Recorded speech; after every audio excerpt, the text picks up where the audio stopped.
দাঁড়াও, হাত মুষ্টিবদ্ধ করো, সমাজ থেকে সকল বৈষম্যের কবর রচনা করবার শপথ নাও। হে হতাশাগ্রস্ত জাতি, আসো আল কোরআনের কাছে, আমরা তোমাদেরকে মুক্তির বার্তা শোনাই, আমরা তোমাদেরকে সান্ত্বনার বাণী শোনাবো। আসো, হাতে হাত রাখি, সমস্ত বৈষম্য, জুলুম, স্বৈরতন্ত্রের কবর রচনা করে আল্লাহর কোরআনের সমাজ গড়বার জন্য হাতে হাত রাখি।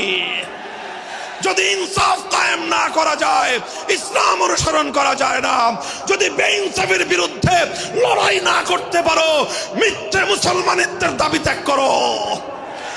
তুমি যদি ইনসাফের জন্য যুদ্ধ করতে না পারো, তুমি যদি বৈষম্যের বিরুদ্ধে লড়াই করার হিম্মত না রাখো, মুসলমানের মিথ্যা দাবি করা ভণ্ডামি ছাড়া কিছুই নয়। আর সর্বোপরি যদি একটি বৈষম্যহীন সমাজ গড়বার জন্য শাহাদাতের রক্ত দিতে হয়, আবু সাঈদদের মতো বৈষম্যের বিরুদ্ধে বুক পেতে দিয়ে জীবন দেওয়ার জন্য শপথ নিতে হবে। কোরআনে পাকের এক একটা আয়াত, কোরআনের এক একটা বিধান আল্লাহর জমিনে বাস্তবায়ন করার জন্য আমাদের জীবন যৌবনের বাজি লাগায় দিতে হবে, বাজি লাগায় দিতে হবে ইনশাআল্লাহ।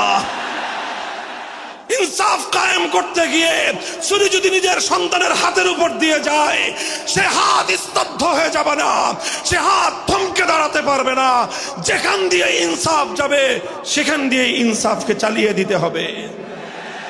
এই সমাজ, এই জমিন এখন বিপ্লবী চায়। সে বিপ্লব আব্রাহাম লিঙ্কনের আদর্শের বিপ্লব নয়, সে বিপ্লব কার্ল মার্কস, মাও সেতুং আর লেনিনদের বিপ্লব নয়। বাংলার মাটি আরেকটা বিপ্লব দেখতে চায়, সে বিপ্লব হবে আল কোরআনের বিপ্লব, সে বিপ্লব হবে ইসলামী সমাজ গঠনের বিপ্লব। সেই বিপ্লবের জন্য 2000 যুবক নয়, যদি 2 লক্ষ যুবকের তাজা বুকের শাহাদাতের রক্তের প্রয়োজন হয়, সে রক্ত দেওয়ার জন্য শহীদ ঈদগাহে কারা কারা জমায়েত হবে, কারা কারা জমায়েত হবে।